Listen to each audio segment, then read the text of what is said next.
Okay, it is 6:30, so I will call our meeting to order here tonight. Welcome to the Transportation and Infrastructure Committee. Councillor Johnson sends his regrets for this evening. He is not able to be here. And we have Colin Sparks and Taylor Workman both joining us virtually. Hello, welcome. And oh, can you turn your volume off?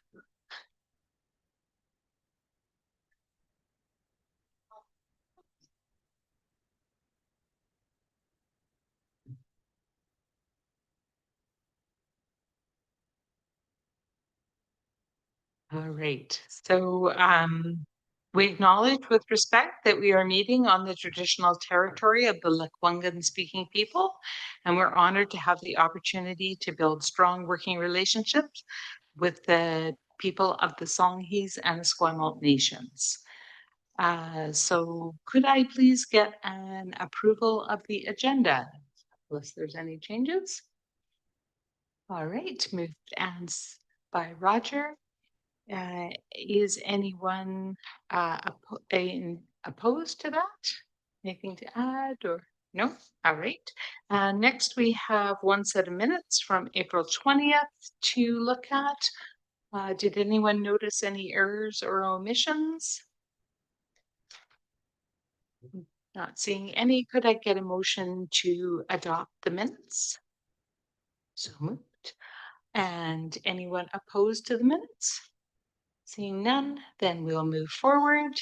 Our first item of business is our old business. We did bring Colin's idea about signs forward, and we were a little confused at council. And Colin, had you had any further thoughts on the motion that you put forward?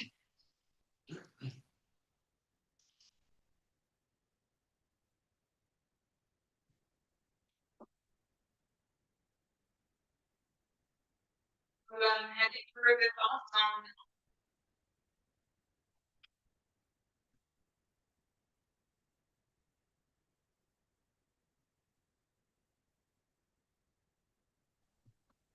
Hello, does this work? Can everyone hear me?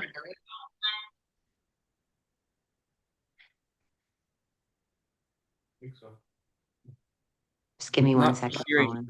anyone from anyone. Can you hear us now, Colin? Hi, I can hear everyone. Is this good?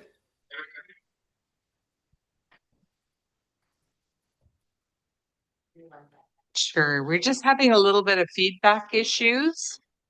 Okay.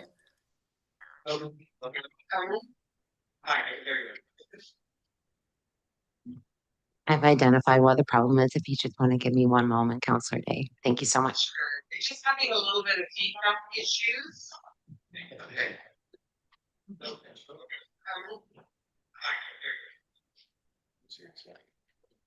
And I've identified what the problem is. If you just want to give me one moment, Councillor.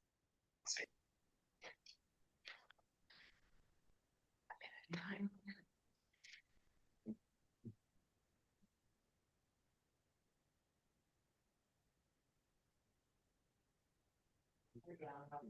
So I decided to do that.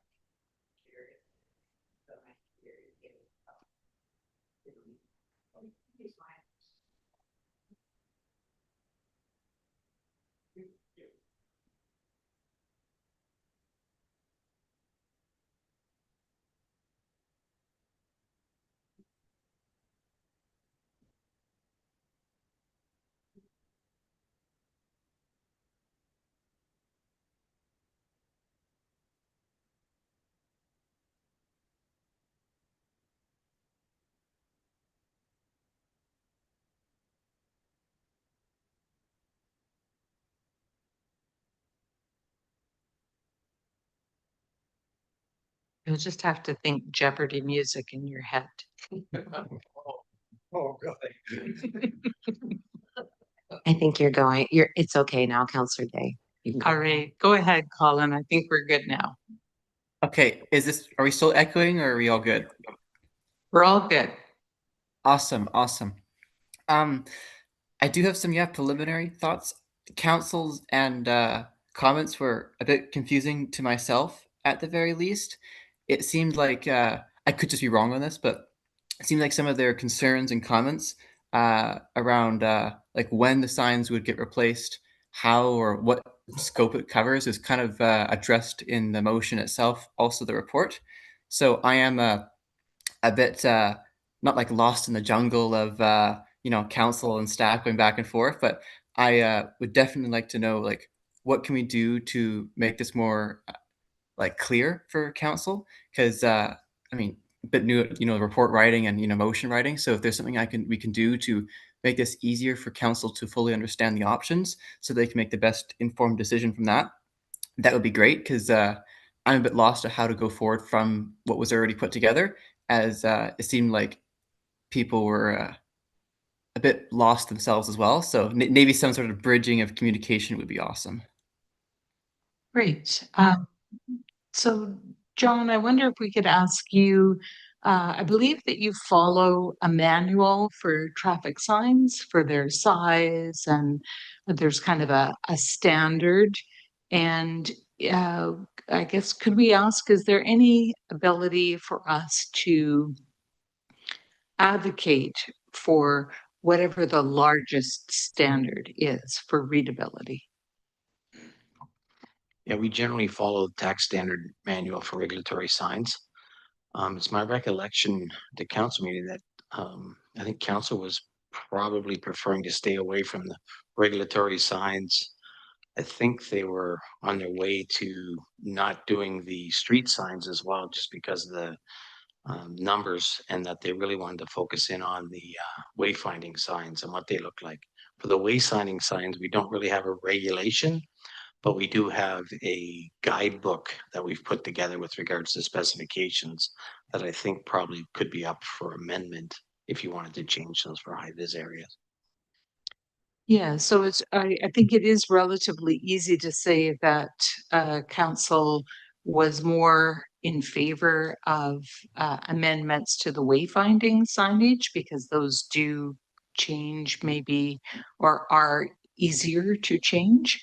But I think the crux of the report that Colin put together was showing us that um, we know that our population is aging, and visually, there can be a lot of distractions.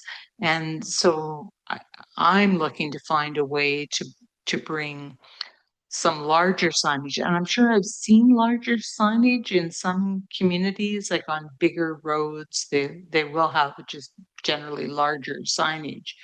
And whether or not we could ask um, to have you somehow you share with us what is the largest options that we could potentially advocate for at council to increase the readability, certainly in areas where there's a lot of competition for signs.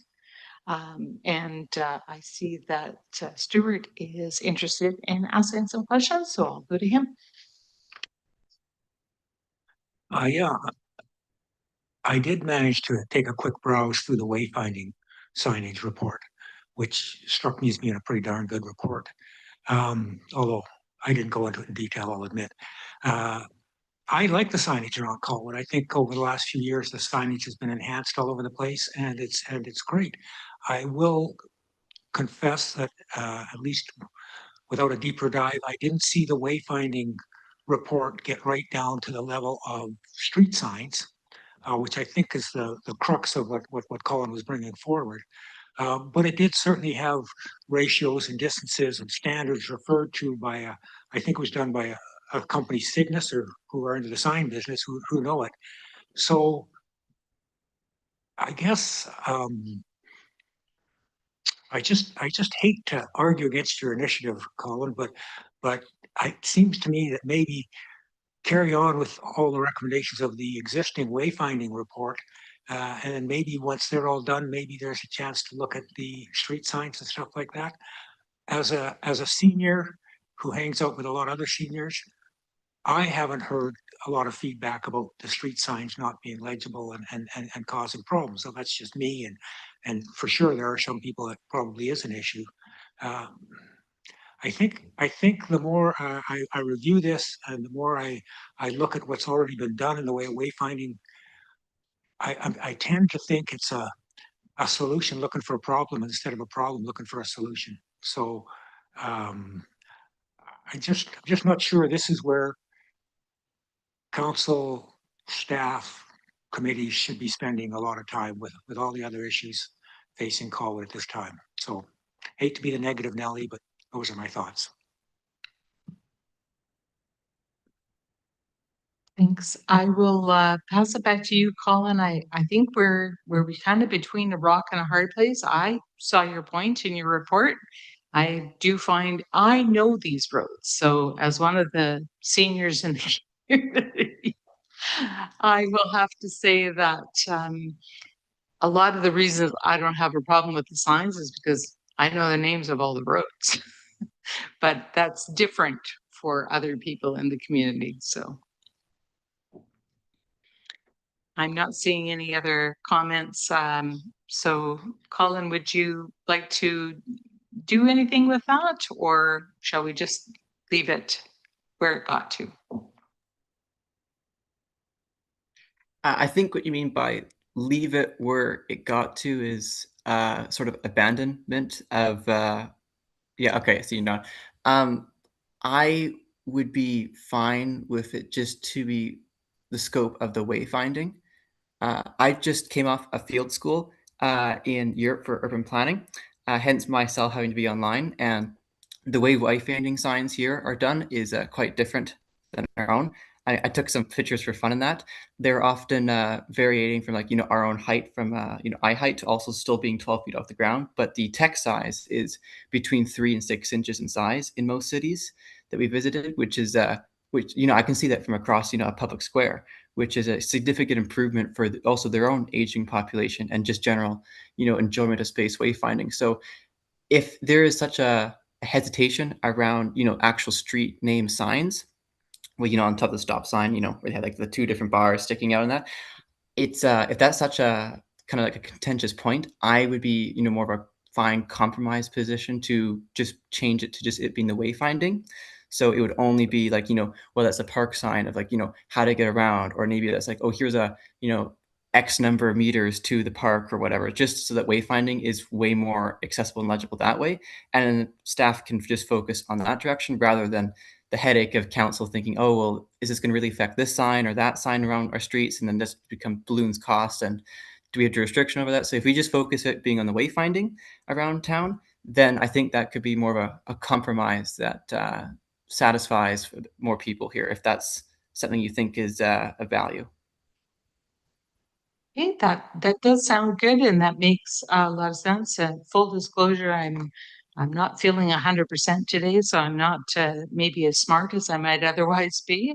But that was the confusion that I felt at council, was whether it's wayfinding signs that we're talking about or street signs. And since council doesn't really know for sure what those standards are, they were relying on engineering to give us the feedback on those particular signs. But I also did understand from our communications person that the wayfinding signage is due for a re-up, if you will. And so I think that a motion with regard to increasing the font size for wayfinding signage would be potentially better received at council. And that would flow through to whatever's coming next with communications. Does anyone wish to make such a motion?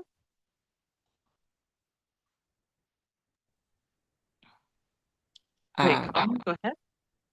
Thank you. It's quite early in the morning here, so I'm not terribly my best either, but make a motion that the committee recommend to council that they update, let me pull up a Google Doc, that council consider allocating funding to support improvements to city-owned signage of wayfinding by upgrading over time, replacing moving signs as they reach end of life, with a focus on improving legibility, accessibility, and reduction of excessive wayfinding signage. We're just giving our recorder a moment to catch up with all those words.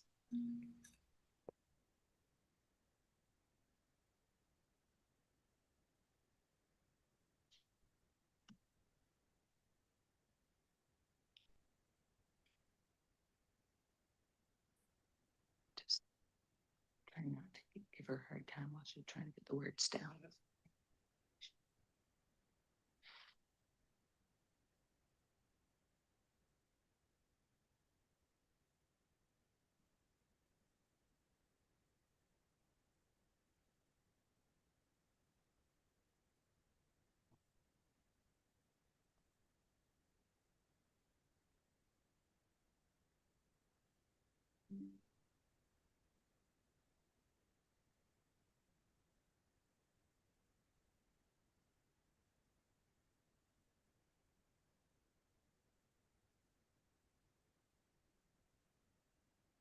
Yeah.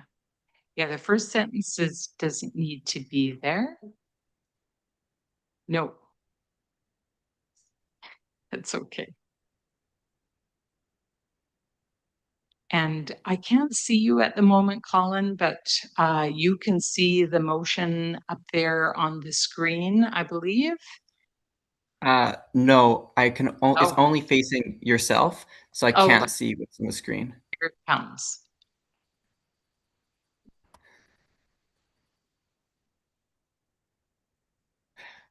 We're city-owned signage, perhaps city-owned wayfinding signage, although it's also mentioned below, but I think that would just clarify a bit more the direction of this.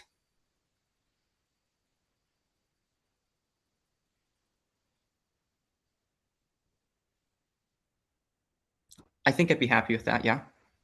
Okay, perfect. And I'm going to go to Stuart next. Through the chair here to the brainiacs in the corner there.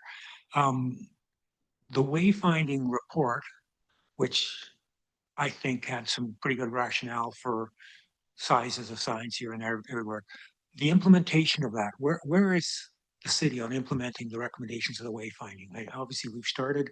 Are everything done that's going to be done, or are they just halfway through the process of doing it? It's an ongoing process that Sandra Russell, our communications manager, is working through her team. She lets us know where the next ones are, and then we implement it on the public works / engineering side. So this is kind of like an active work in progress. So she's not completely done the wayfinding strategy. So this, I think, what I would envision is something will come back to council with regards to a report that says, if you want to enhance the signs, these are the remaining ones. Maybe pick certain ones that you think need to be enhanced, and then she'll give you some options on what that enhancement looks like, whether it's reflectivity of the signs, size of the font, color of the font. Those are probably things that they'll look at through their consultant. Thank you for that. I go back to Colin's initial stuff at the last meeting, where he showed the heights and the angles and what have you. And again, in my quick skim through the wayfinding report, they had heights and angles and the same kind of math, which made me realize just how smart Colin is that he sort of pulled us out of the air and understood exactly what the whole report was about. I guess if it ain't broke, don't fix it. I'm not sure.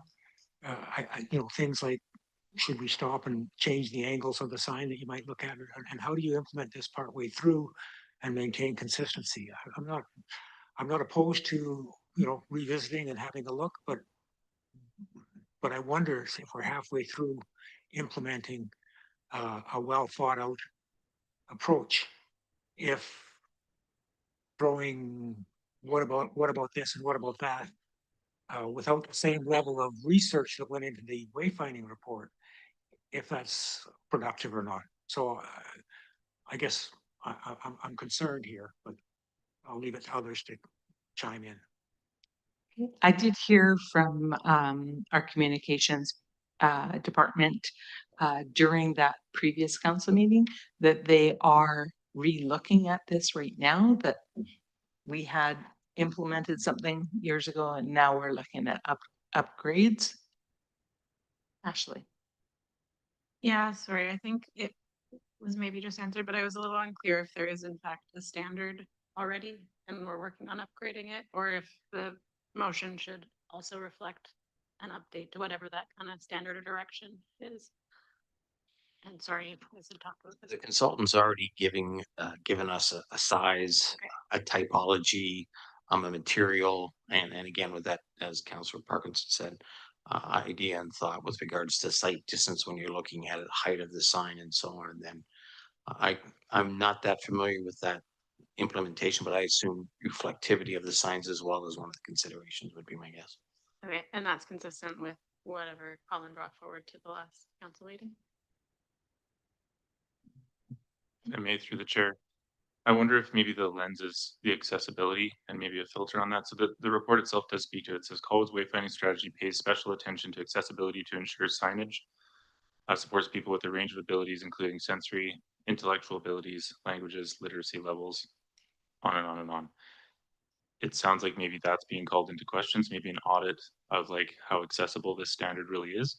Because I think the technical committee member Parkinson had said, it's all sort of there. So we're meeting the standards. We've done the math to look at it now. One of the things that is easily debatable in this arena is accessibility standards. I think there's a lot of them. There's not really a BC or even Canada-wide stance on that. It's a lot of American standards and the rest, and we pick and choose and try. So there might be a layer there. I will admit that will be hard to do because, again, that ambiguity in the space makes it hard to say, well, this is the expert here. We should listen to this person. And I have no reason to believe that the work they did here is not good work. More? No, thank you. I think part of what may be going on was one of the slides in particular, Colin, that you presented. I think the wayfinding signage was lifted up because it's very close to the high school. And there might be some hijinks avoidance be involved there. Don. Nope, trying to get there. Actually, this is a question to Colin. Have you seen the signage documentation that the staff has put together for that, the current standard or the guidelines that are in place? Have you seen those? Go ahead, Colin. Thank you. Yes, I went through that while I was putting this together, and it both like it seemed like there's a lot of like sort of like gray zone implementation where like they're talking about doing this, but the built infrastructure reflects a bit differently, or maybe they're still working on the implementation of it. The actual like ratios and numbers, I don't think is perhaps to the best of what I would like to see for accessibility and sightlines. But this motion is more, it's not like, you know, a hard line requirement. It is a recommendation. So if staff and or council feel that what they have already or are currently working on will be adequate, then they can just say that they've satisfied that from this recommendation. Or if they think that this recommendation means they want to go further, that the word recommendation gives them kind of that flexibility to determine on their end, compared to it being like we require them to do that. So there's a bit of flexibility in the wording of this to allow staff council to decide how far they want to take that. Because of course, what was already put together, I think could go quite a bit further, particularly what I've seen and talked to planners over here. So there is, of course, different standards of what accessibility means to different cities. So I think it definitely should be of a higher level than what it currently is at. But if we adopt this, and staff thinks it is currently going to be in a better direction anyways, then a recommendation would be that they've already satisfied that. So that's where I'm kind of thinking. But if anyone has questions on that, I'd be happy to answer. Okay, I was just thinking more around the motion itself. To me, it sounds like funding allocation is already in place around the wayfinding. We have allocation for the current signs to be installed in various areas on an annual basis. We don't have any additional funding to say redo the report or relook at it through the consultant. So that would be an ask by staff if we're going to look at the program again. Okay. Yeah, this has been an interesting one. Perhaps it's a great initiative and it's a good idea is the fact that maybe the recommendation could be put more towards revisiting the existing guidelines and the work that already working with the consultants to put more of a focus on some of the accessibility issues that you have seen or raised. I don't know how to say that like you, it's the wordsmithing, but it's maybe it rather than allocating additional funding towards wayfinding signage, which is already there, is to more around look at what is currently in place with the guidelines and the consultants in place to see if there's more of a focus on the accessibility aspect of the signage as compared to what might be there now. It's just a thought. Thank you. I think that, not seeing any other speakers to this, I think part of the problem is that we're here talking to engineering and we probably needed to be talking to communications. But it touches both because there was both in the motion. It might be more appropriate to, instead of the motion being allocating funding, to make the recommendation that the city consider the legibility of the wayfinding signage and whether or not to increase the font size over time. I'm just not, I feel like I'm a little cart before the horse, even though we've been working on this for a while.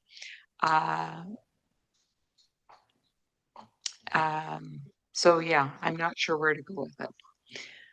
In terms of bringing it forward, I think a recommendation without the allocating funding part might be more well received at council, which is just saying, hey, we think that the signage could be improved in Colwood for the wayfinding signs.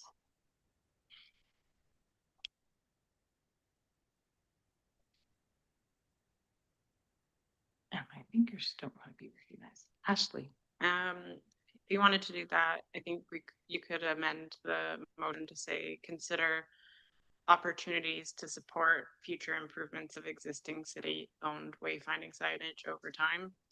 Then you're kind of supporting that more broadly and generally, as opposed to saying put money to it. Would you like to make that amendment? I'm curious to hear what Colin thinks. Okay, Colin.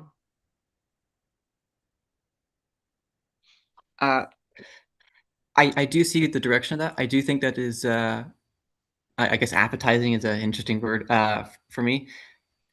It just, I see Heather editing, that council consider opportunities to support improvements to city-owned wayfinding signage over time by upgrading, replacing, and removing wayfinding signs as they reach end of life, with a focus on increasing font size to improve legibility, accessibility, and reduction of signage. If that's the direction that the ideas here are flowing for it to be more well received, then at its current state of how it's worded now, I think I'd be happy with that, as it takes us more in the direction of just the wayfinding, but also doing it over time so it doesn't cause any increased costs to taxpayers unnecessarily, and but also focusing on that font size, legibility, and accessibility for people, rather than because I think there's quite a bit of issues around that. So if council and staff wish to change their current plans based on this, or if they still consider this but don't want to move forward with it, then that's their choice. So I think how it's put together now is satisfactory for me. Yeah, let's go with it. I think it still implicates the idea that funding is ultimately going to be needed to do it, but it's not so direct. Okay, not seeing any other comments, any other hands up. I will call the question on the motion, which is that council consider opportunities to support investments in city-owned wayfinding signage over time by upgrading, replacing, or removing wayfinding signs as they reach end of life, with a focus on increasing font size to improve legibility, accessibility, and reduction of redundant signage. Anyone opposed?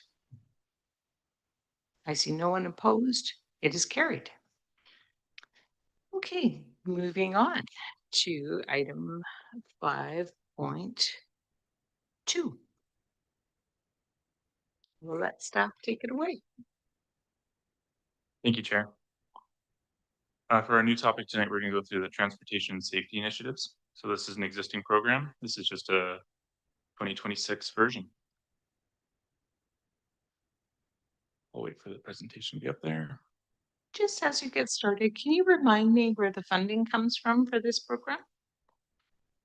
Totally. I have to look it up. Can you look it up while I'm going? Thanks. Okay, so John will look that up and we'll have that ready after through the question Yeah. period. So Transportation Safety Initiative Program for 2026. Purpose of the report and why we're here tonight. Update the committee on transportation safety initiatives. So the two projects we did in 2025, as well as the update on the buffered to protected bike lane conversion program. We also want to present an updated priority project list. So we've had, new calls in since the year we've seen you guys. The list has grown larger, not smaller. So we'll brief you on that and go through it. And then seek direction on the recommendation for 2026 priority project, which is our recommendation is the concrete sidewalk on Bushar Road between Owens and Tipton. How we got here, I think this committee will recall from June of 2025, we went through the scoring program, the matrix, as we coined it. It was sort of an iterative process, but that's when it was first brought through with the full list. Council then took committee's recommendation in July of 2025. In September, staff presented the prioritization list. Council endorsed the Latoria Road, Allendale or Aldine Avenue projects and reserve funding towards the Wishart Road sidewalk. So that's the project that we're recommending this year. So we used some of the funding for those two projects. The rest was brought forward into 2026 to complete the project for this year. Early 2026, the 2025 Latoria Road and Aldine Avenue projects were completed. And June 2026, which is where we are now, staff returned with the updated prioritization and recommendation for the two programs, one priority. So we started off with the buffered bike lane, buffered to protected bike lane project, which was a pilot on Painter. The sort of limited survey we did and what we found in the community, that was a very popular program. At the same time as doing that, or sort of in synergy with it, we'll call it, the safety initiative program was started because both staff and I think council were getting a lot of requests from the public of, look, I want this road to be traffic calming here, I want this bike lane done. So we created the matrix, which you guys are familiar with. And what we're finding in 2026, when we started looking at the projects and the rest, is these programs really could be almost amalgamated. We're using the same matrix to evaluate our projects, and we just have two funding buckets. So part of tonight will be a conversation around staff's recommendation, which is that we combine those into one budget, but use the same matrix, pull the list of projects in prioritization list, and we'll do the same meeting, but we just won't be talking about two different budgets. We'll be talking about one budget, one matrix, and a multitude of projects. I'll cover it here. The numbers you'll see here are different than the numbers in the report. So we did a little bit more checking and looking at our budget carry forwards through our budget process. As you'll be familiar, Councillor Day, there was a lot of back and forth and some different conversations about carry forwards and the rest. But in the end, we've updated it in the report, but not in the presentation. So we're overstated in the transportation safety initiative by $100,000. So what actually exists in the 2026 budget is $89,245. And then in the buffered that is correctly represented at $192,654, I believe. So still more than enough money if combined to do the project that staff are recommending for this year. And we'll get that carry forward, roll over all the rest ironed out for a 2027 budget. A little bit of an overview for the project scoring. Again, the applied treatments are sidewalk, bike, crosswalk, and traffic calming. Those are sort of the categories, the buckets, if you will, of projects we'll get asked about. Existing condition to the users, land use content and context, street character and traffic. So then again, those are sort of the filters we put through in terms of the categorization and the ratings. Our project list right now is at 80 projects. So this is 80 locations, 80 topics, however you want to look at it. We've had calls in from the public or from council back to us to put through the matrix, and we're at 80 that are on the list. Appendix 1, which you will have seen as part of the agenda package, covers the top 10 projects and sort of a really high level, we could do this with a bit of a budgetary indicative number. Appendix 2 is a map with the top 20 projects mapped. So you'll start to see those hotspots of, where are we seeing the highest ranking projects inside of Colwood. And then Appendix 3 is the full prioritization list of 80 projects. Here's the top 10. Again, I think last year it was the Owens and Tipton, so the Wishart sidewalk. That was one of our higher projects, but the budget was, or the cost estimate for that was over the budget in the year. So that was the conversation with committee and council last year to take any remaining funds from 25, move them into 26 so that we could do that project. Even with the new projects coming online, this project is still the highest ranking project in our list. Hence staff's recommendation to complete it this year. Here's a little bit of just high level information. So again, it's number 1, cost estimate, really rough early estimate is 200,000. So, contingencies, all the rest. We certainly think it can be done for less than that. It'll depend on the details of where you start, where you stop, the treatment, all the rest. Location, I think everybody's pretty comfortable with. Why this project? Highest ranked, score of 30, proximity to the school. We get a lot of parents parking in that spot where people are trying to walk their kids to school.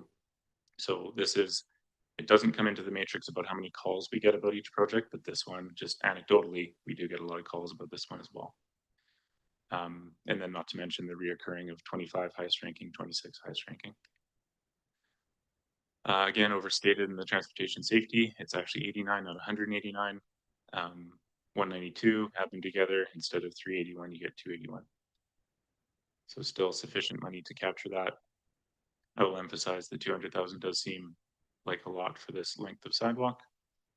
We would certainly be looking to refine that and work with council on the exact treatment.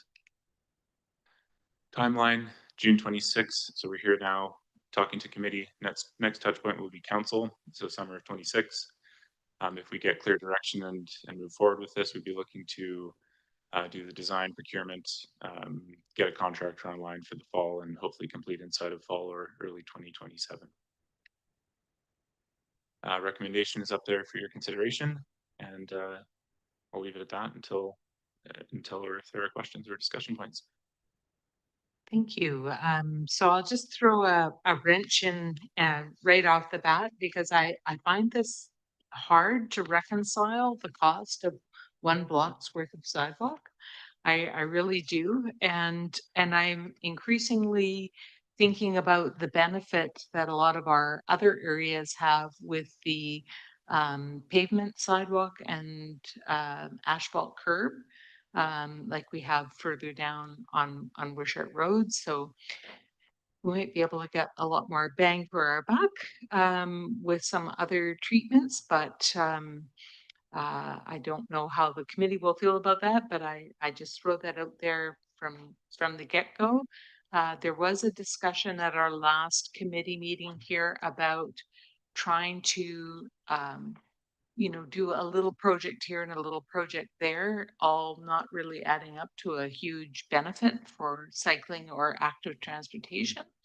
And so I just will throw it out there that I think we should be considering finding a particular set of bike routes or a bike route within Colwood that we try to push towards.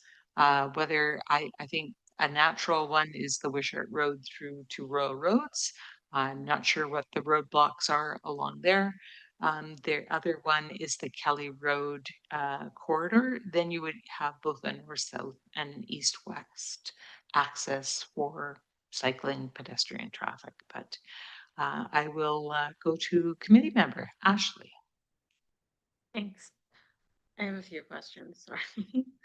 Um, I saw in there that combining the two and just focusing on one project, that there's the capacity to deliver one project per year. Is that is that the driving reason of combining the funding, or is it just the fact that it sounds like a big project when you say it's $200,000, but then you said it's just one block, so I don't know. Yeah, that's my first question. Thank you. Thank you through the chair. Actually two different issues. The capacity issue is staffing. We have several paternity leaves, and we just had an employee vacancy that we haven't filled. So we currently don't have any capital engineers on staff. So it's left to myself and Joshua to do our jobs, plus do the capital engineering jobs, work with the consultants, which normally our capital lead and our head engineer would work with. We recently just brought on a new team member that we're training. All of that said, we think we can do one fairly big project as opposed to a bunch of little wee ones for 20,000 here, 15,000 there. So the reason for putting them together is because we keep looking at the projects and they keep blending into each other. So really, we feel like there's a bigger bang for your buck with regards to pick what you'd like to do, when you'd like to do it. These are all basically projects that have been activated by the public, not by staff. And I'm not suggesting that these aren't good, legitimate projects. I'm just saying they're generally brought in by the public. And before we'd say, well, we had a pilot project for $15,000 and it was basically for traffic calming. So then we brought in these other two programs, but now that we brought the matrix forward, we're using that matrix and they're all combining. So our thought is to combine them. Now, council very well, if you do combine them, might look at it and go, okay, 200,000, that's a little richer than we wanted for these public-based projects. So they might want to take that project and, downsize and say, let's do funding of 150,000 for the year or 100,000 for both areas. Larger projects that will be, say, years long or months to build or whatever are going to be capital projects. So you'll see a couple of the list, that top 10 list. There's actually two of those projects that are capital projects. Like Kelly Road is meant to be built out completely. That's a capital project for, I think, in excess of 6 or 7 million. And so some of those projects are capital projects. The works on Machosen, same thing. We're doing the Machosen corridor study right now.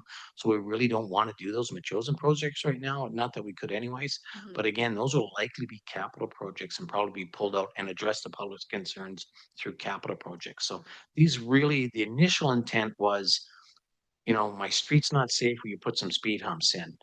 My kids almost got hit at the corner of the intersection where you put a crosswalk in. My kids are riding to school and there's no bike lane where you put a bike lane in. So that's really what these projects are about. So this particular one, it's just because it ticks so many boxes. It scores so high because it's in a playground zone, it's in a school zone. Traffic during the school times is crazy. There's no way for the kids to get from the intersection down to Tipton without crossing a road with a crosswalk. So there's a bunch of various issues. That's why it hits so high in the list. Yeah. Hope that helps. So for the idea of the fund moving forward, like it sounds like the constraints on capacity are just like a now thing. So with the intention to be like, you have the 400,000 or $350,000 budget, assuming it'll be kind of like a similar budget each year, is the intention then you would do more the next year with the capacity, or is like? Correct. We could do a bunch of little projects. Each year, each of these funds are funded with an additional 100,000. Okay. So if you chose not to spend any, if your recommendation to council is, let's not do this project and we recognize there's capacity issue, let's just hold the funds. The next year we would add 200,000 to the 289 if funding stays consistent. Okay. It's currently in the budget to do that. In Councillor Day, gas tax is where the funding is coming for these projects. Okay. And I don't know fully like the history of why there was two like there was two separate programs. The one thing that kind of jumped out just as like a devil's advocate when I see the way the projects rank when you combine the two is bike lane protection kind of drops off the list, and it seems like it's probably going to be years before any of those projects are done. So I don't know what the public consensus is of like, is that specifically something that's really important? And I think you can still combine them if that's a piece you want to focus on and say, oh, like a certain percentage of the funding should be considered for for bike lane protection if that's, and I'm not necessarily saying it should be, but just a thought. Are you done? Yeah. Okay, I'll move on to Roger. Thank you, Chair.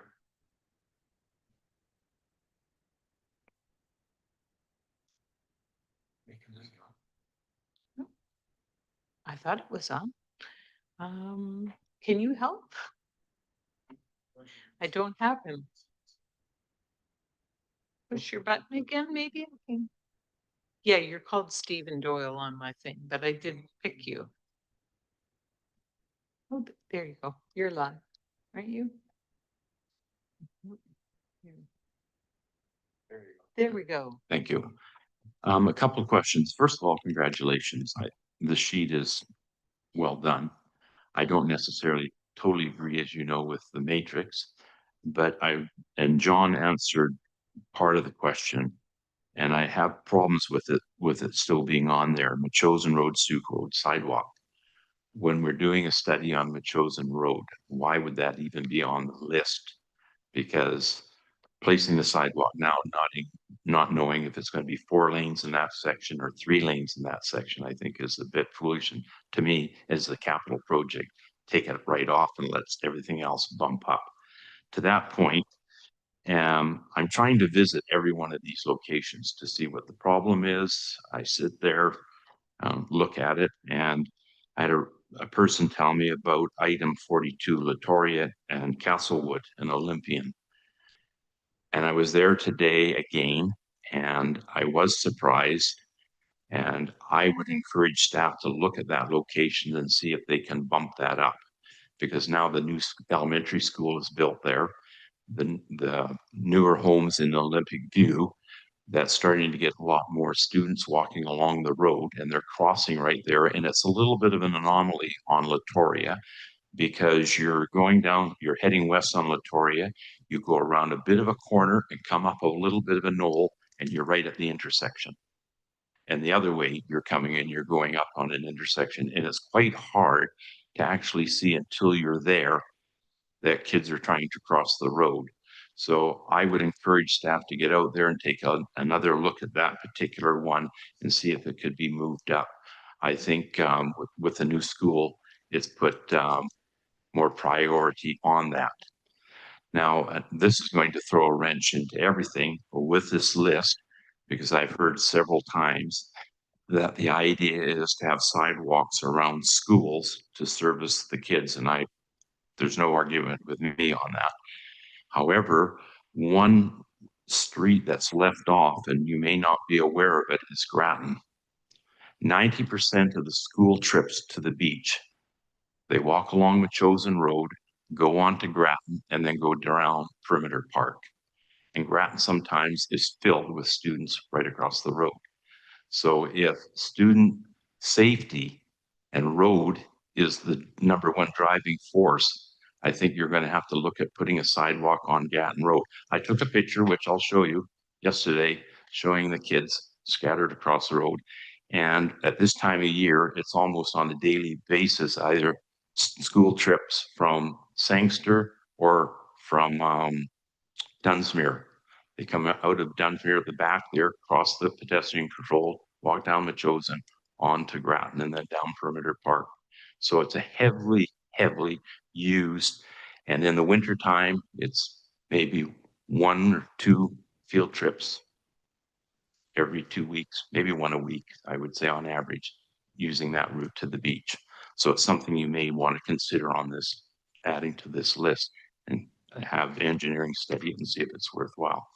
But all in all, I think the list is great. I just have concerns about putting things on a road that we don't know what we're going to be doing with it at this point in time. Thank you. Through the chair, this isn't staff's list, this is the public's list. So any ones that are missing, it's because staff never put them on. We won't put projects on this list. We also don't take projects off this list. Again, the whole purpose of the matrix was to try to let the public understand that we're listening to them and understanding their concern, rather than saying to them, well, we hear your concern, but you know, you only have 4 kids in your street, so we're not going to look at it. Instead, we say, we'll take a look at it and we'll go, Okay, well, is it near school? You get a couple of points. Is there some bad sight lines? You get a couple of points. Is there lots of traffic? You'll get a couple of points. So it's a way for the committee. If the committee wants to pick project 80 for us to work on, we'll be happy to work on 80. We'll work on 52, work on 36. We're just showing you the ones that met the highest merits by the matrix, which is an objective opinion on what ones should be considered. But if there's one that like gets to the top or it and doesn't need to be done, or you'd like to not do it, we're not in any way married to any of these. We're happy to do any projects the committee deems to be worthy. And if there's not on that list, get one of your neighbors to suggest that sidewalk in that piece. We'll put it on the list. We'll put it through the matrix, see where it lands.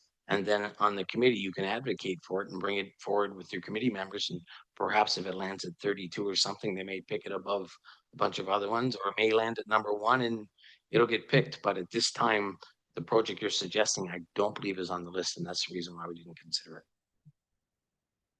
Thank you. I'm going to go to Taylor. I'll come back to you after. Yeah, hi, can you guys hear me? Yeah, I can hear you. Oh, awesome. Yeah, sorry for not being there, folks. I'm just at home with the newborn, doing the extra parenting duties here. So appreciate accommodation to be online. I just want to echo some of the same points. I don't have any issue with the idea that you know, this list is produced based on public input. I like how the matrix is giving us some objective assessment of the projects. But I would definitely agree with Councillor Day that putting all of our eggs in one basket just doesn't seem to serve the public as well as it could. I heard staff's concern or challenge there that there are some staffing issues, but I don't think that should be a driving factor to force us into making a decision for one larger project this year.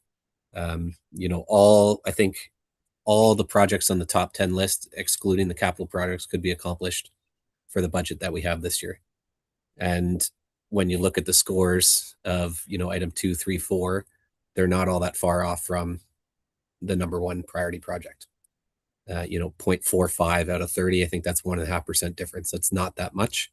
And we can deliver a lot more bang for buck throughout the entire community.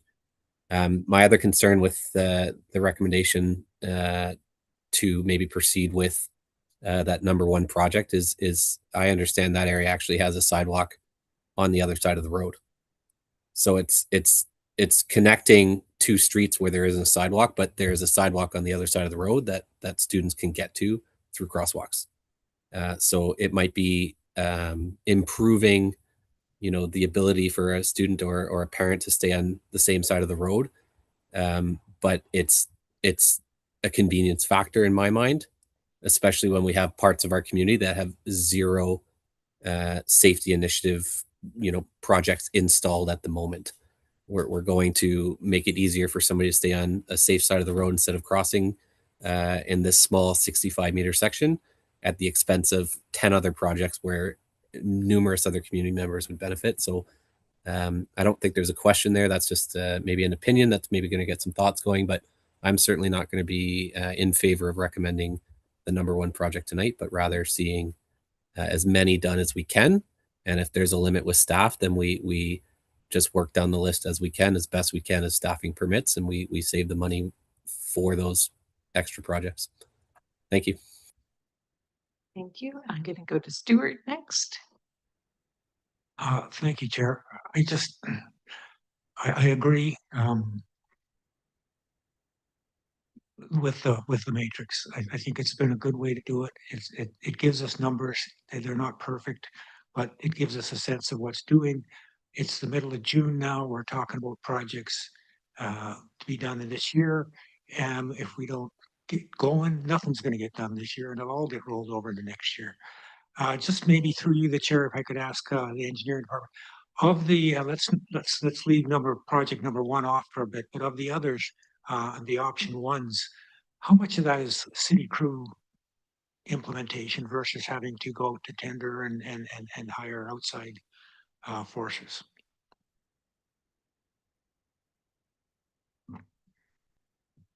through the chair, we could look a little closer. Part of you'll see in the report, part of the breakdown is a level of effort. Like, we're not talking about necessarily recommending the exact solution. I think part of that could be, well, it's in our recommendation, but it's up for debate tonight. So if we go to a highly formalized, like, we could do number one with pickets and other things and achieve a level of service to achieve the ends we're looking to do, and Public Works could do that work. What we're recommending is a formalized sidewalk. The rest we would outsource that. So I think with all of these, there's a few that, like, of course we could do. It's you know, a speed bump here and some pickets there and some painting and things like that. We can do that in-house.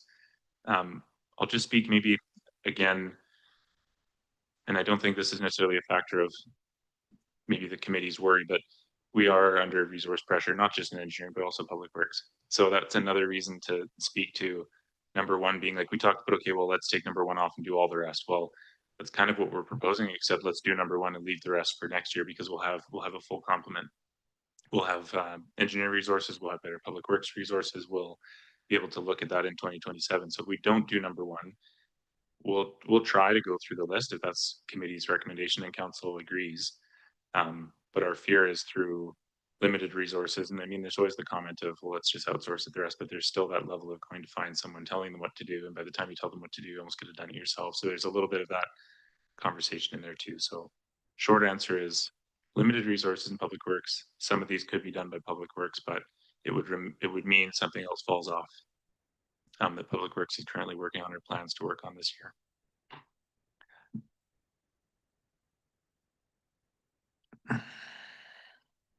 Well, I'm assuming that these resource challenges are being addressed and may not be permanent. And on the option number one, here's, if I go back to the way I would have addressed this when I was in private industry, is you could start to work pretty quickly on a lot of these ones, numbers 2 through 10, the moderately sized ones. You know, you probably take one of you guys and one of the Public Work guys and drive around for a morning, and you could, 6 of them, you'd know what to do. 4, you'd have to scratch your heads, do a little bit more. At the same time, you could, I'm assuming that a lot of the Tipton Road sidewalk work would have to go. I don't think you'd have the survey crews to do the survey or the design. But you probably have the crews to create the gravel base, and maybe you could subcontract out the curbs and sidewalks. So maybe once, so if you started today, knocking off what you could in the way of the smaller projects and initiating the bigger project, by the time you knew what that bigger project was going to cost, because it was done, ready to go to tender, or how it was built, you'd know how much money you had left in your budget. So it's, I hear you. It's easy to say, let's get one project, spend all the money on that, and then we'll worry about the little ones later. I think I'm hearing from my colleagues that there's an appeal to the littler ones than the bigger ones. And so if you did go to knock off all the little ones while you got ready to do the big one, and it turned out the Wishart Road sidewalk was going to break the bank and it had to be delayed till next year, and funds carried over, new funds come in, at least you got something done. And so I guess I'd like to approach these with, you know, what can we do instead of what's the roadblocks to doing stuff. So I honestly, I don't see why, I'm sorry about maybe I'm not as sympathetic to the resource lacking in Public Works as I should be, but those guys can build speed bumps in an afternoon. I mean, I would think, and placing those indicator posts, not a big job. So if it meant the grass got mowed in one of the parks every 8 days instead of every 7 days, it's probably a way to resolve it. So I'm in favor of knocking off the ones you can at the top 10 list internally and starting what has to be done externally on the other one, and seeing where you're at when all the dust settles. It may well be you can do them all for the budget you have, or maybe you have to delay the project number one until next year. That's my 2 cents worth. Thank you. I'm moving back to Roger. Thank you, John. I appreciate your comments, and I'm not trying to argue against them. All I was trying to say is this is a list, and you start at the top and you're working down, but things change. And things have definitely changed at Olympian and Castlewood on Latoria. And all I'm saying is, can you take another look at that and see if you come up with the same ranking, or maybe, gee, yeah, maybe we should be moving that up. That was my point. We did do traffic counts there about 2 months ago, because we did go out to that project, because we we recognize exactly what you saw. We did have staff go out and take a look at it. So it does represent what we've seen traffic on. In fact, we took out our portable pedestrian counter 3 times and did 3 different places within the intersection as well. So I would believe it to be up to date according to the matrix with regards to where it lands. But again, that doesn't mean it can't be the project to do. You're right, Langford's building a school that's coming on board. That's going to change traffic patterns. We have had several calls about that area. Again, we're just trying to figure out a way to somehow quantify it. But, you know, we are very open to any suggestions that the committee has, and committee member Parkinson. I would agree with you. We have the time to do it, but then we just won't do something else. And we have a $600,000 paving program. We have a $100,000 crack sealing program. We have all these other programs that have to get done as well. And at this time, we've tried to keep those programs going, but certainly we could knock off some paving projects that we've got planned and do some of these internal projects. With regards to the big project, I would not say for you to use our capacity problems are our problems, not your problems. If you believe in the project, pick it. We have a consultant that we've brought on board to help us with regards to major projects. So somebody's helping us with, you know, our VMP and Carindale project. So we have somebody on board to help us play the city role as owner with our guidance, because Joshua and I multiple times are in multiple meetings at the same time and leave one meeting halfway through to get to another meeting now, because again, we're down 2 significant engineers, not junior engineers, our top 2 engineers. So again, if the committee wants us to try to knock off a couple of these projects instead, we can do that. We'll get as many as we can. And the great thing about this program is we don't lose the funding. It goes to next year. So if you see a project on here, say project, I'm not even looking, 6, the sidewalk. Well, no, that's a capital project. The Machosen and Hadley one. Well, I'd probably say wait till I can't find a good one here, but we can go till next year, or we can, if you see one down there at 20 or something like that, and you go, well, let's just pick off number 20, then we can go to 20. We don't have any skin in the game, so to speak. So we're happy to do any of the projects you see, and we'll get as many done as we can if that's what the committee picks. Okay, I'm going to go to Taylor next.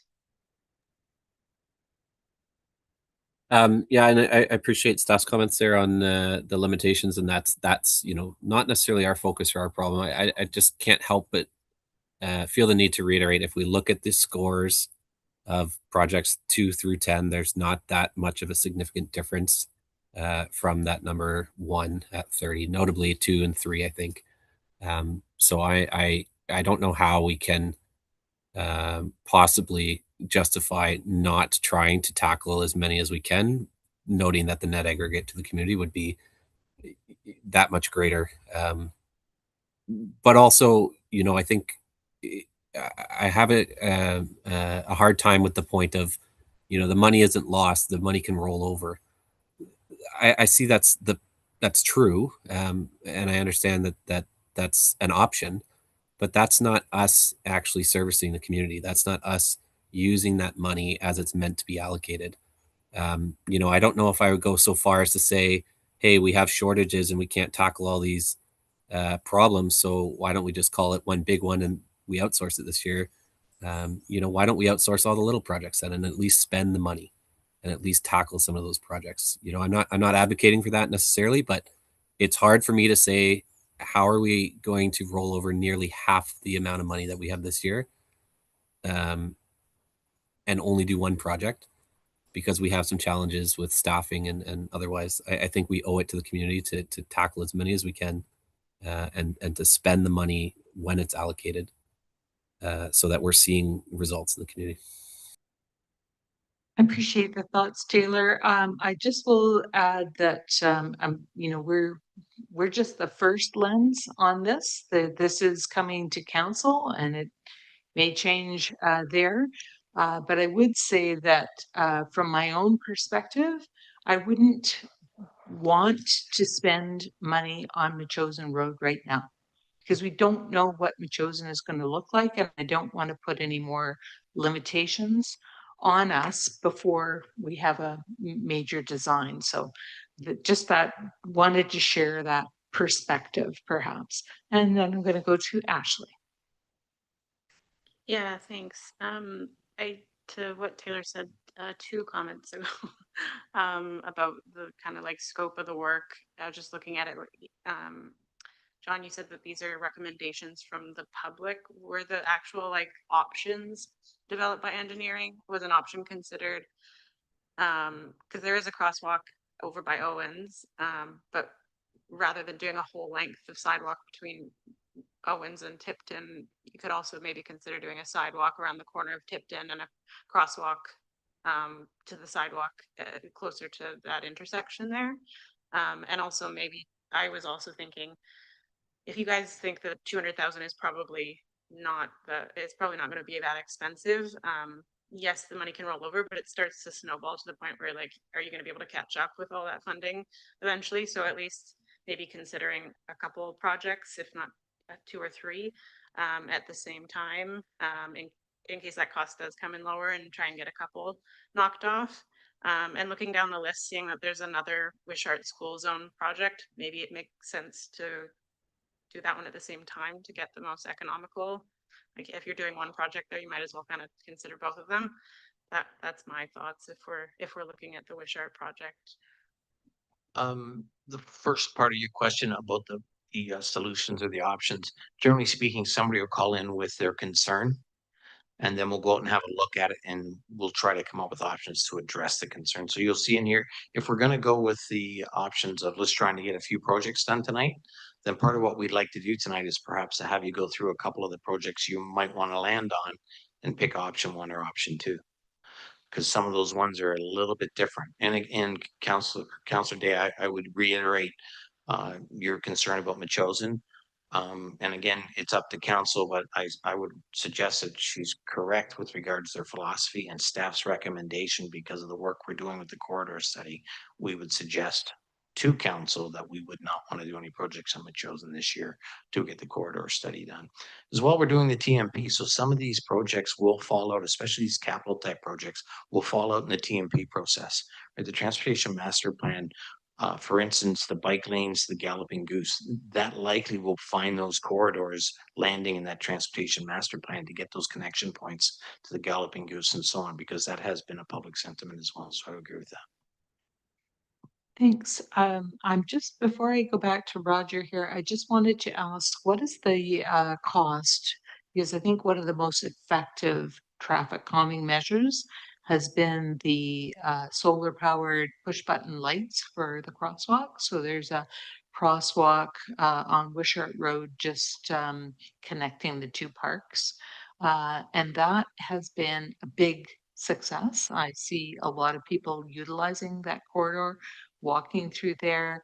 It really helps in the evening times as the light's fading a little bit, and where you would have seen somebody easily during the daytime, there's a curve, there's higher speeds than probably there should be because we're all used to hurrying up through that area. But that light makes a big difference. And that's also an issue. There's another motion coming to council. It was by way of a notice of motion at the last council about Herm Williams Park and the crosswalk there. And lighting has been a big issue there in the past. So I just wanted to know, for the committee's sake, what does it cost to put in a new crosswalk with a push button and the flashing lights?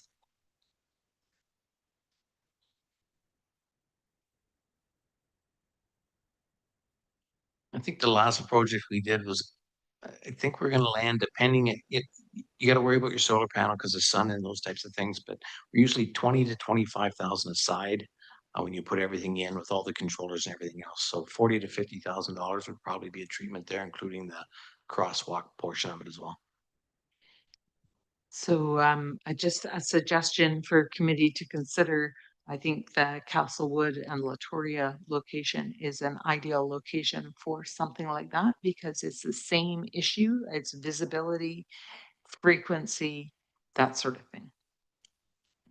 I'll just add, because you gave a special project, that particular one, because it does have difficult sight lines, we would have to do advanced signage for as well, because those signs will come up on motorists quickly and they won't have time to stop. So in that particular case, we probably want to add another 20 or 25,000 to that at a minimum, because we're going to have 2 advanced warning flashing signs. So when they're activated, we got to activate down below so the cars know it's coming. It's kind of like that advanced traffic signal you get on the highways, where it's like it tells you, 300, 400 meters out that the light's about to change. Same kind of thing with those pedestrian movements for that particular intersection. So because that problem is indeed part of the problem is the sight line. So we'd have to do advanced lighting there. It's also a problematic area for space for cyclists. I've been watching through that corridor and on the Colwood side, there's really a sidewalk and the lane. There's not really room for a bike. So anything that improves the accessibility in that area, I think would be a benefit. And it's a good recreational area for new cyclists as well. And I will go on to Roger. Thank you. A question, and then I have a motion. Could you explain Machosen Road where's it? Bike, Machosen Road, Lagoon Road parking, and then bike. Are you suggesting you're taking out the parking to put a bike lane in? I looked at that and I thought, what are they talking about? Are we talking about number 6 or number 5? Number 6. 6. Through the chair, I think it's 5. Sorry. Yes. Okay. 5. Sorry. So yes, number 5 would be, again, where staff would be recommending we don't do any of these until the corridor study is done. But what the person called about was it is unsafe having the bike lane terminate, have scallop parking, and then start again, and we're having a lot of conflicts between cars and cyclists. So the solution to that would be get rid of the scallop parking, which is in line with our cross section as it stands for arterials. We don't like parking on arterials. So we've put that forward, but again, staff would overlay this whole thing with, let's not look at Machosen, or we recommend not looking at Machosen for solutions until the corridor study is done, the TMP is done, and we look at that corridor in its totality. So I think we look at other projects in their specifics tonight. Thanks. Okay, my motion is that staff, or we recommend that staff try and accomplish as many of the items 1 to 10, excluding anything to do with Machosen Road.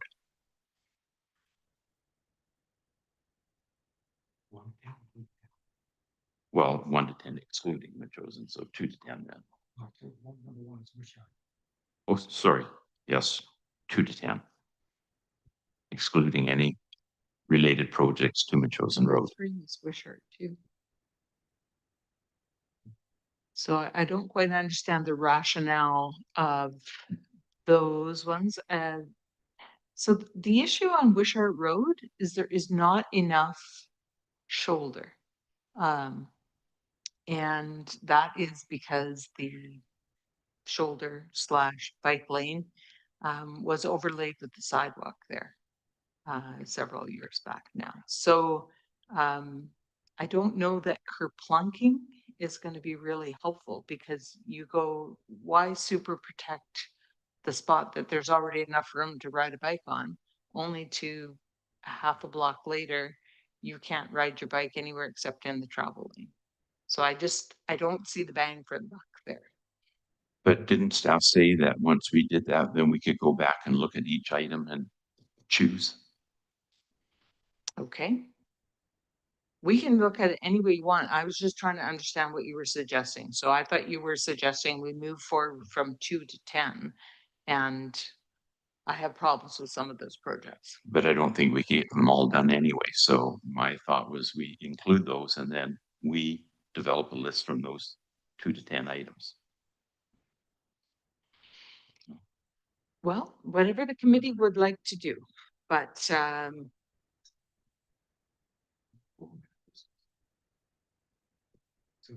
Sorry, I need one voice and I need to be on the mic so everyone can participate.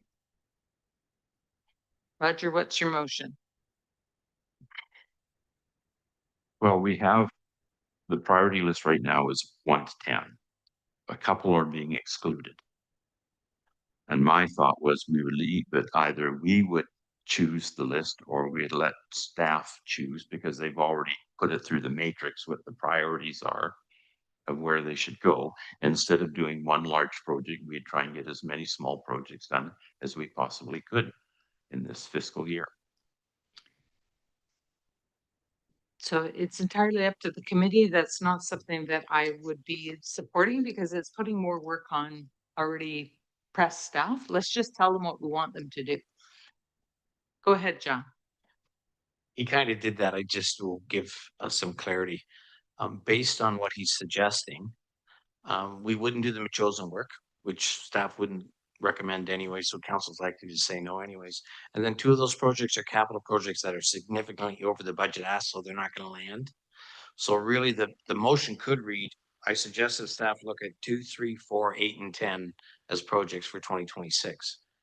So if you looked at 2, 3, 4, 8, and 10, those are the 5 left in the top 10. And if you decided you'd like to go there, then staff would like to have a quick conversation about each one with regards to the options you'd like to see. And then that's what we put forward to council, saying option. Now, if you don't want to have the options, and staff will go away, and when we come back to council, we'll come back with this is our recommendation based on committee's thoughts. So you can either have a little more detail to that, or you could leave it that open-ended, and Joshua and I will take it away and come back to council with regards to what we think we can do for a work program for this year. Are you complete there, Roger? I'm seeing. Well, I could reword the motion that staff, or we approve staff consider 2, 3, 4, 8, and 10, and come back to council with recommendations.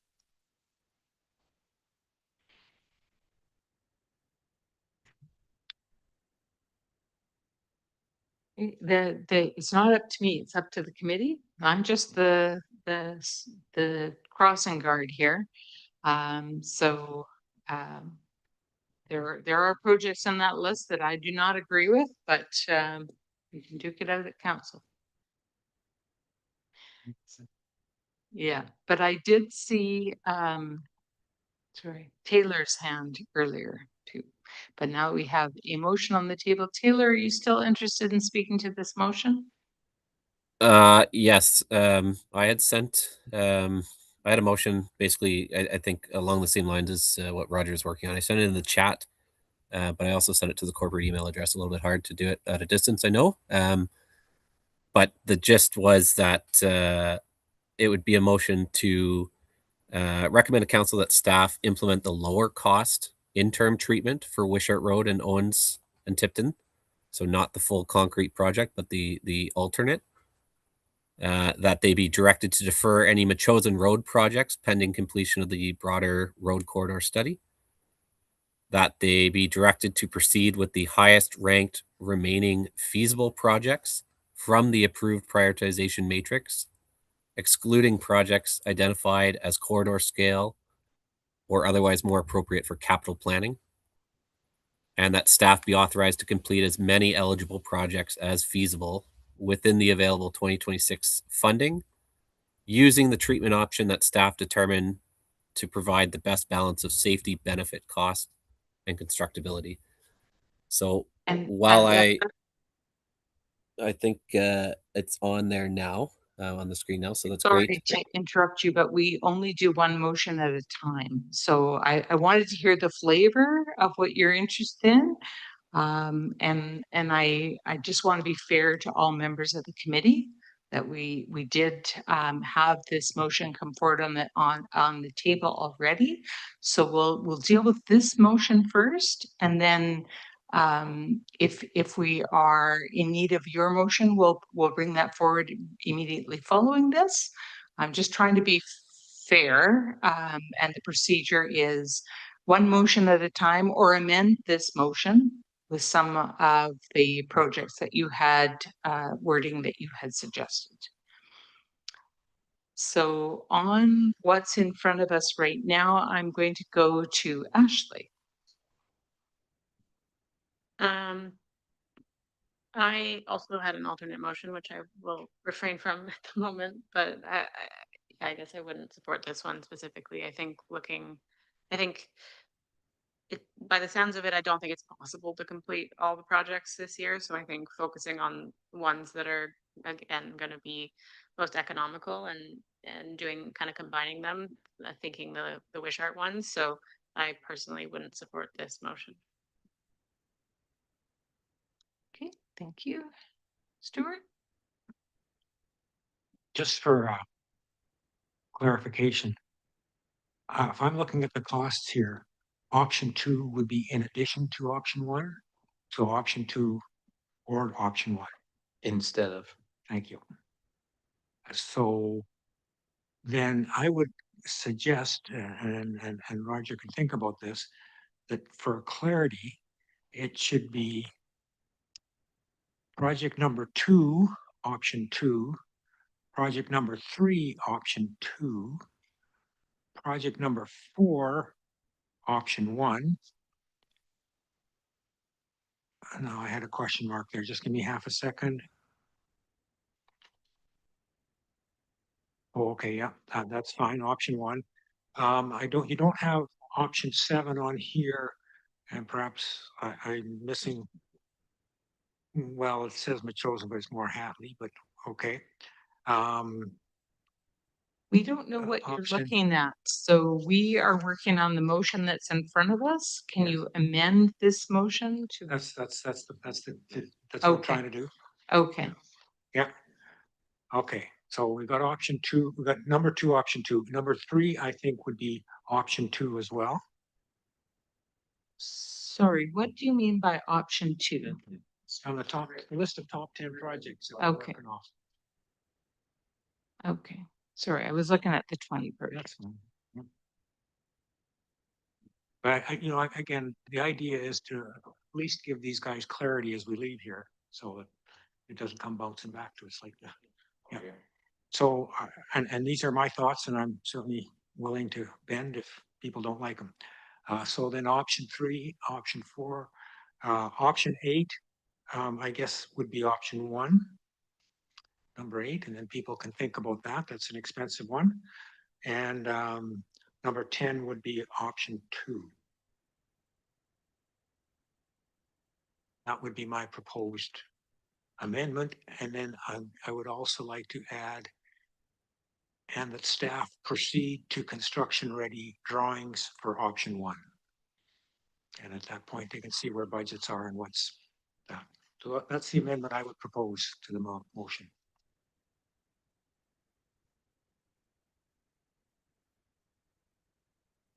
Okay, that's a lot of numbers. Approximately 170,000 in construction. And Taylor, I see you. Did you want to speak to this motion? Yeah, I see what we're maybe trying to do here with flushing out the various options. It just seems like there's a lot for this committee to consider, and we're all going to have opinions about options 1s versus options 2s, etc. And I appreciate that staff would like some clarity. Would it not be better to maybe just word this and kind of instill some trust in staff to go away and make the best possible determination and not have to try to hash out the exact options amongst ourselves? And if staff runs into an issue and they go, hey, we're not totally sure on this, then they can come to us. But the reality is I'm going to trust staff over myself, and sure, I have preferences over delineator post and whatever, but I don't know truly what's best. So I'd like to just be able to word this so that they know what projects we want, with some direction to do it in the most efficient and best way based on their experience and expertise. If we could do some sort of amendment like that or discuss that. So, all right, and I am feeling that I would like to maybe split these out. So we have project number 2, project number 3, project number 4, project number 8, and project number 10. Could we do each one separately and then kind of walk through what those options are, just so that we're very clear. So option 2 is Carindale Road from VMP to Wishart. Sorry, I'm speaking poorly. Project number 2. And option 2 includes the installation of traffic delineator posts along the constrained downhill section to visually narrow the roadway and encourage slower operating speeds. So just on that point alone, there currently is being allowed tandem parking in that same section of the roadway. And I have some concerns about that. There's parking both on the shoulder of the road and on the roadway right where the bus stop is on Carindale. So I don't know what the implications are.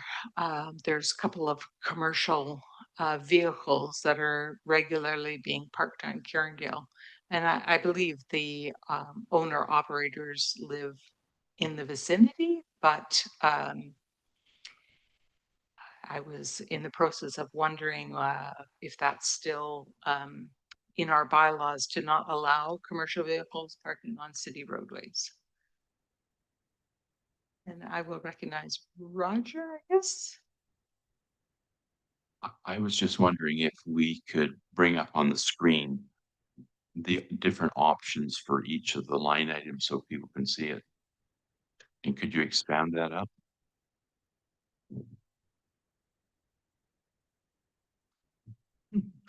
That's good. A little bit smaller, just a smidgy smaller. So we're looking at number 2. Yeah. And that would be the Carindale VMP. I'm just trying to talk about them one at a time.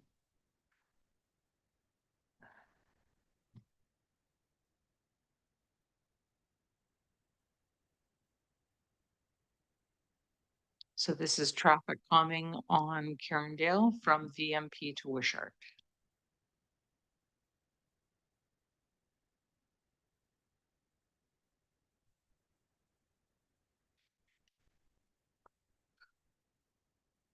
Do we need to vote on each option? I just was going to vote on the project unless you wanted to break it down even farther by the option. So for me, Carindale VMP Wishart is a no. There's too many unknowns for it to be successful. I need to know what we're doing because currently it is, sorry, what is the name of the type of roadway that Carindale is? Collector. Collector, right. So normally collectors do not allow parking on them. That's our goal. Yeah. And currently there is parking allowed on Carindale. There is the area we're talking about is this speeding area, I think further up more along the sloped area coming down because it talks about constrained areas. So we haven't actually designed this yet, and Tyler, who's on paternity leave right now, probably has some stuff in the file that we haven't reviewed at this time, but I don't believe it's for the entire length of Carindale. So for me, it's a bridge too far. It's not, it's got a lot of issues going on there, and we're looking for something that we could do this summer. And that has a lot of active parts. We have 2 mics live here. Who's on, who's off? Oh. Okay, Ashley, you're next. Oh, trying to make you next. There we go. I just wondered if we can get a sense from everyone on the committee if they generally support this motion before we dive into each project on the list. Because I think if we're going to get to the end of it and we're going to vote against supporting this many projects to go forward, it's probably not the best use of our time to go through each option. I don't know if we can do that informally without approving or denying the motion. Taylor, I see your hand. Are you generally supportive of moving forward individually on these items on this motion?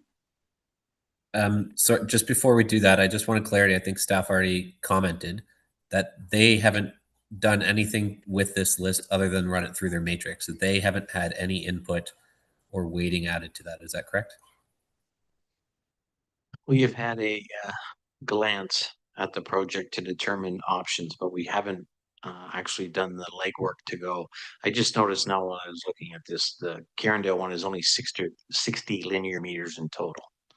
So it's going to be a very short section because it's going to be 30 meters on either side. So it's probably just in the S turn, just as you come down into Carindale from that area, because we have a speed reduction sign there now to let people know about the speed. So it's probably in that area. So I am going to suggest to the committee that at the end of the day, whatever you come up with on a recommendation, Joshua and I will take away, see what kind of work will be involved with whatever the committee comes up with. And then we'll come back with a recommendation to council that you may not like. Or I will tell them the other side of it is we can do everything the committee would like, but we're not going to be able to do some other things. Here's some choices for you to remove instead. So we're happy to go through it all individually, however you'd like to do it. We're happy to pick whatever option you'd like to do. But we have not determined exactly what it'll look like. We just have an idea of what we're going to try to achieve with regards to the concern that the resident brought forward. And sorry, just along the same lines, the options that are on the spreadsheet now are just two options that you've selected. They're not prioritized. Option one is better than option two. Again, just two options, maybe not even the best options. Maybe there's a third that when you look at it closer is actually going to be what you'd recommend. Is that fair to say? That is correct for sure. Those are our two likely options, but yes, we could very easily land on something slightly different because we know it'll work better. Great, Okay, thanks. so I guess I'm not getting a sense of where we're at with this. There's not very many projects on this list that I feel very comfortable moving forward. But then, you know, that's where I'm at, but I am here to listen to the rest of the committee. Could we quickly go around, like, not getting into our feelings about the projects or what we think, but just like generally, would we support this many projects going forward, or would you rather see a motion with like 2 or 3 projects and then we can go from there? Well, we've had 5 put forward here out of the top 10. Yeah. And Roger and Stewart had said they are supportive of this. It sounds like Taylor, I feel like you're on the fence now. I would propose putting forward less projects, but can we just see what everyone else thinks? And if more of us would say we're supportive of less projects, can we just scale it back? Taylor, are you supportive of the 5 projects that are on the table here? Generally? I'm supportive. Yeah, generally, I'm as many as we can, as best we can within the budget. And I trust staff to do the work and to make the proper recommendations. Thanks. And Ashley, you are comfortable or are not? You would do less. And you're both happy with 5. I think, Connor, are you still with us? Colin, sorry. Yep, still with us. I'd like to see the most amount that funds is available going down the order that staff suggests to us. So how that aligns with everyone's different thoughts, that's where I'm at.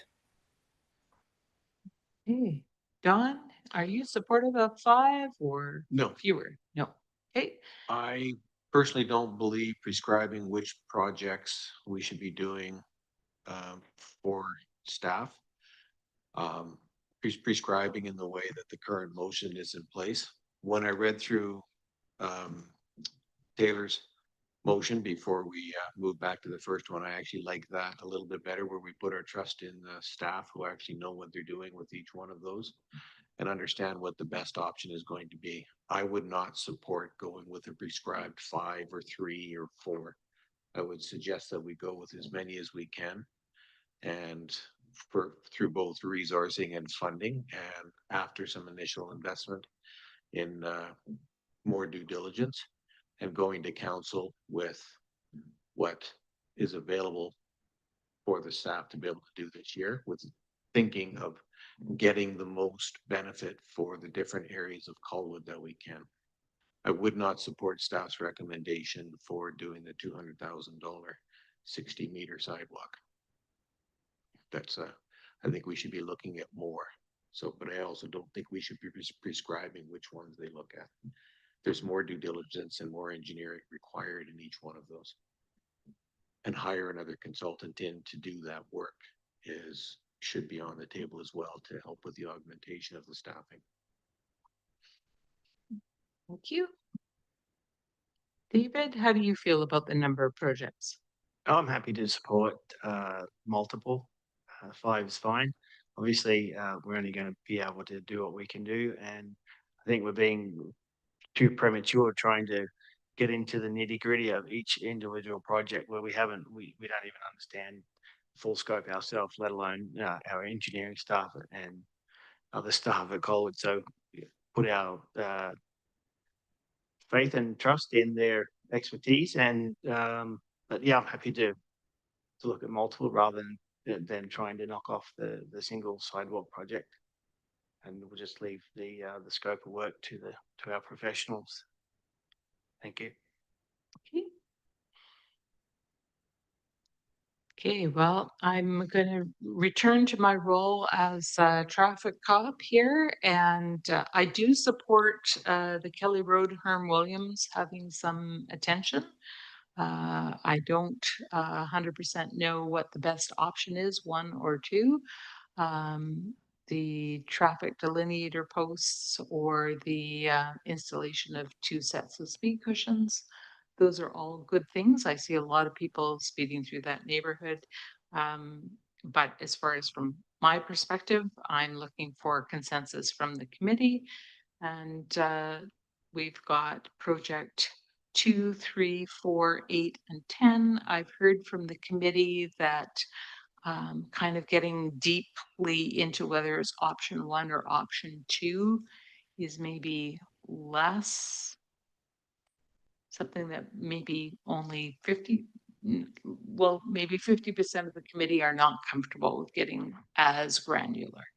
But I just bring us back to the motion that we had on the floor, if I could, and see if we can make that resemble something that everyone around the table would feel comfortable with supporting. I like to work to consensus as much as possible, but I may or may not be able to support this when it comes to council, just depending on how it lands.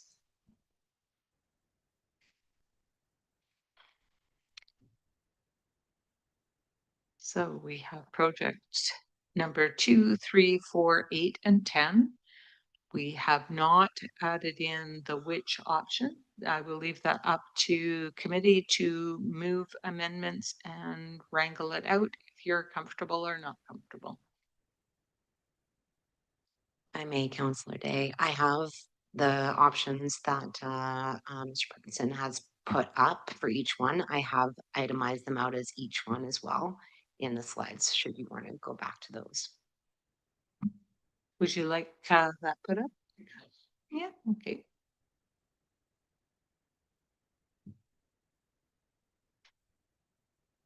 And then Ashley, I'll recognize you. From hearing what everyone else is saying, it sounds like maybe an approach where staff consider all the options, but they take their professional direction and opinion on what projects can be best considered. It doesn't make sense to me to leave off number 1, excuse me. Perhaps the recommendation could include that if the committee is not supportive of option 1, considering option 2, or perhaps an alternative option like I mentioned. But I don't see why we would leave that one off.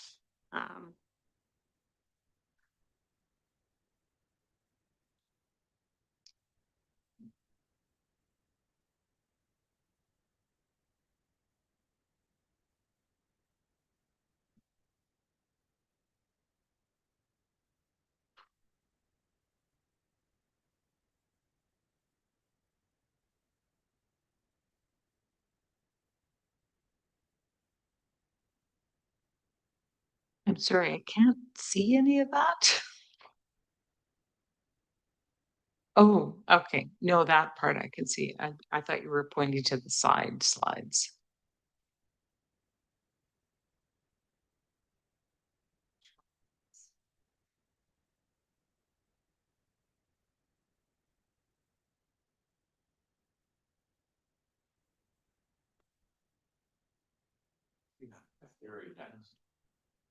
So what are we starting with?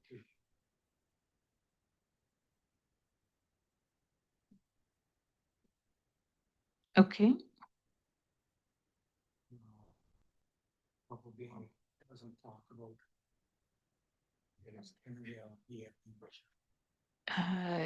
yeah, so that is what project number 2 is, Wishart Carindale VMP to Wishart.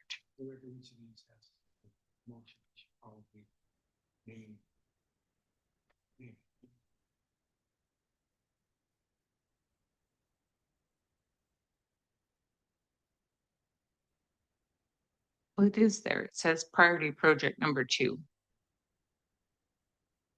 So we're still going down to. Okay, all right, that's fine. Yeah.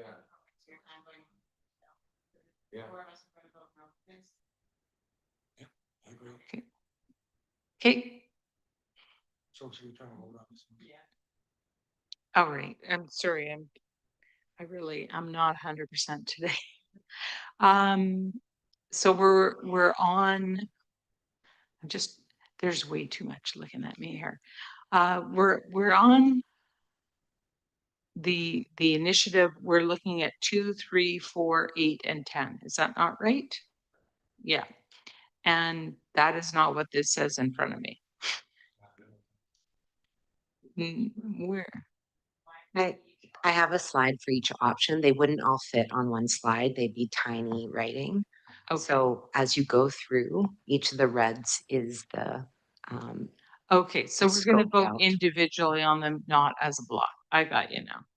Okay, so on number 2, Carindale VMP to Wishart, to visually narrow the roadway.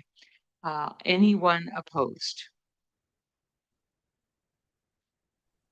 I'm Sorry, opposed. Sorry, I just saw that we still had a speaker. I thought we were voting, but let's just back up the bus for a minute here. David, go ahead. Thank you, Chair. I just wanted to just reiterate Ashley's point. We're kind of getting into the nitty gritty on each project, and can we back up a little bit and perhaps vote on the motion as an overview of, we've decided to, I think we've all agreed on leaving out project number 1, and we're going through 2, 3, 4, 8, 10, and we can talk about getting into each project with the options if it goes ahead. I think we're going ahead with it, even though I think there could be a few of us that are opposed to talking about options in each project. Okay, so I'm going to back up the bus a little farther then and just say, is anyone, I'm trying to just do each project 2, 3, 4, 8, and 10. And then if you want to further refine it or you don't want to further refine it, that's fine. But for me, project number 2, doing Carindale VMP to Wishart is a no.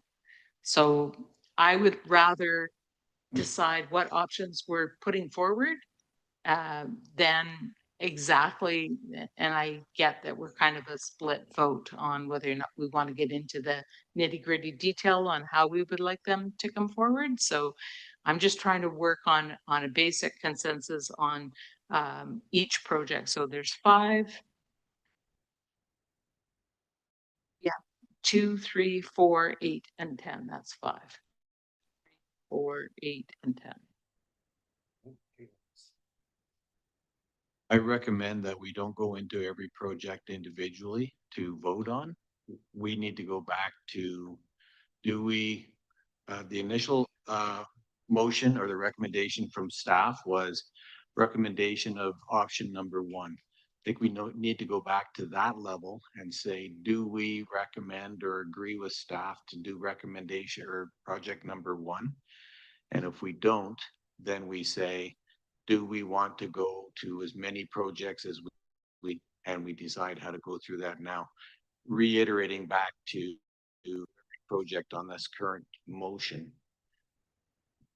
I will abstain from it. I don't want to go through every one.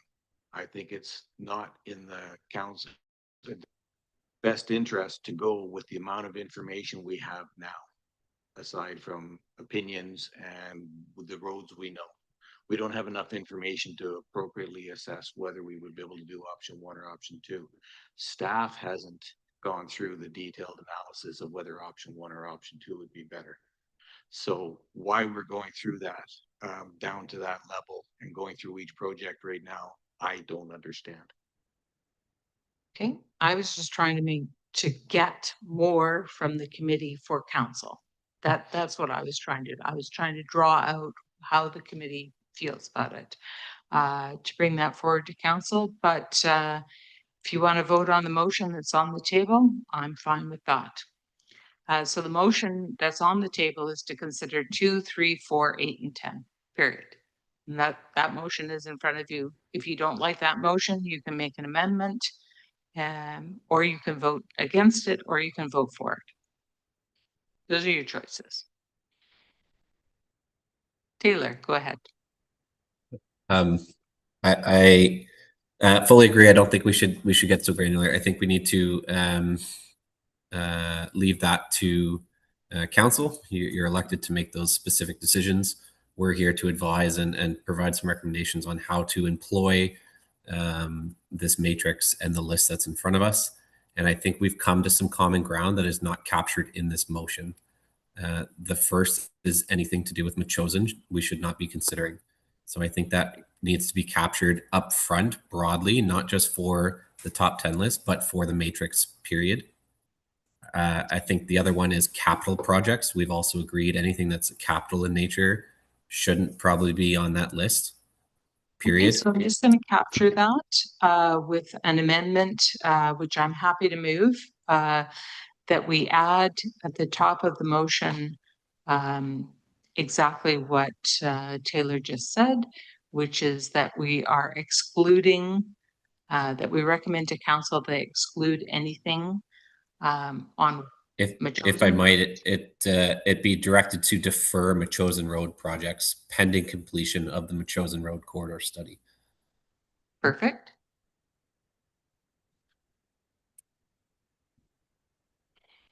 The same thing being excluding projects identified as corridor scale or otherwise more appropriate for capital planning.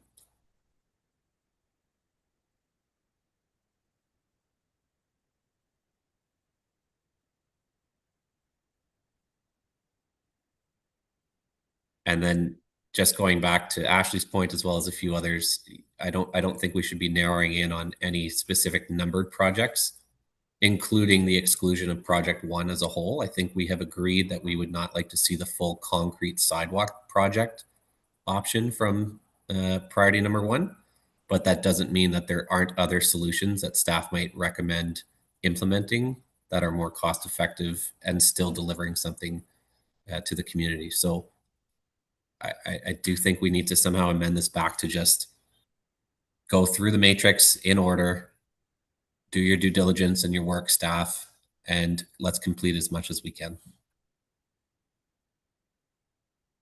And then over to council to actually decide on which specific projects when staff comes forward with a more appropriate recommendation, because frankly, I think that's your job. You've been elected to do that, not us.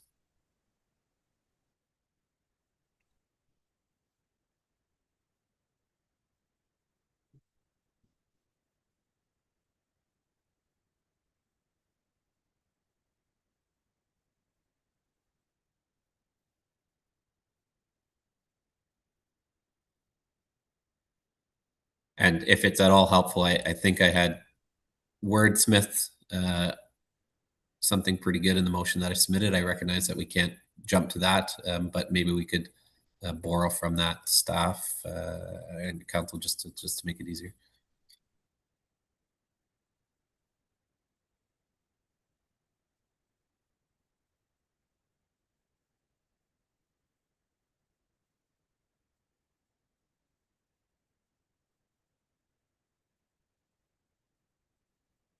Just waiting for the clicking to stop over there before I interrupt your thought.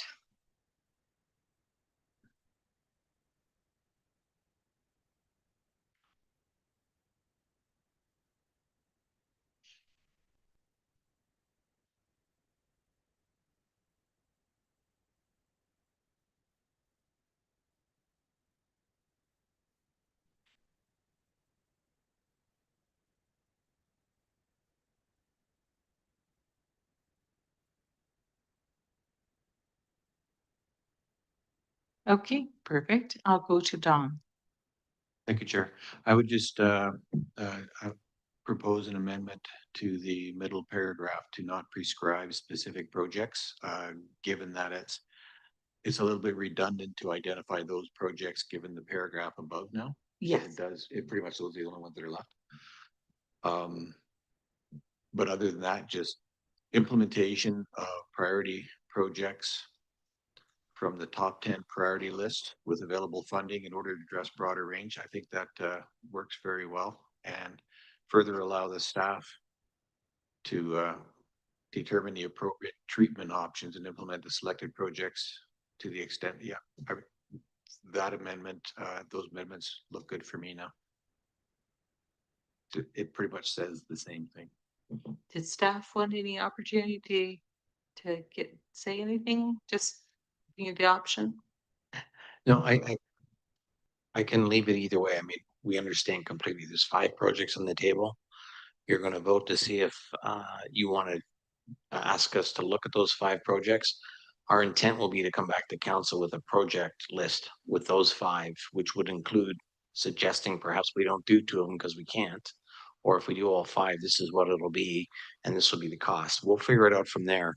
But loud and clear, we're going to work on the 5 with or without any of the amendments. We definitely understand what we need to do. Ashley.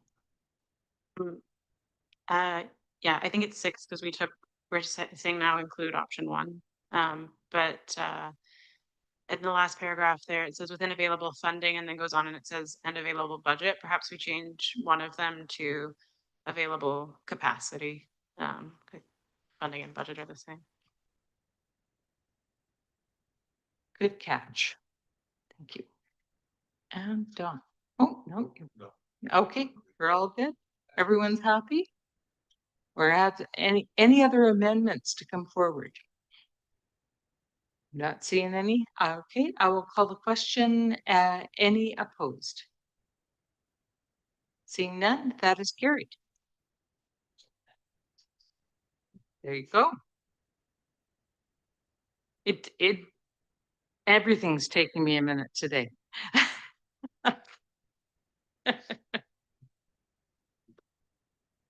Some days, it depends. We get chippy towards the end of the night.